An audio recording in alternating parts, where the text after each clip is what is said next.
আপনাদেরকে সালাম দিবে। এবং আমি আঙ্কেলের প্রতি রিকোয়েস্ট করেছিলাম, নিজের জন্য নয়, আমি এই এলাকাবাসীর জন্য আঙ্কেলের কাছে রিকোয়েস্ট করেছিলাম যে আমার এলাকায় একটা ভালো কোনো মানের হসপিটাল নাই, চিকিৎসা ব্যবস্থা এত দুর্বল যে প্রত্যন্ত অঞ্চলের মানুষ সেই ময়মনসিংহ যেতে যেতে অনেক রোগী রাস্তায় মারা যায়।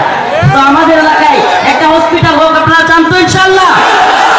আদ্দিন ফাউন্ডেশনকে আল্লাহ পাক কবুল করুক এবং আল্লাহ পাক তাদের ধন সম্পদকে দ্বীনের জন্য কবুল করবেন, আমিন।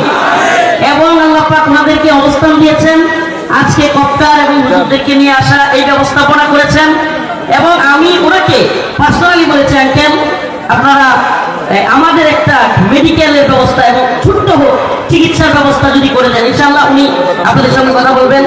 এরপরে দ্বিতীয় নাম্বার যে ছাত্র শফিকুল ইসলাম, হাফেজ শফিকুল ইসলাম, পিতা মোহাম্মদ হাসিম সরকার, হাফেজ আরাফাত হুসেন, পিতা আলাউদ্দিন জারিয়া পূর্বপাড়া, হাফেজ জুবাইর আহমদ, পিতা আব্দুল কাদের, মাইসপাড়া কুল্লাগড়া দুর্গাপুর,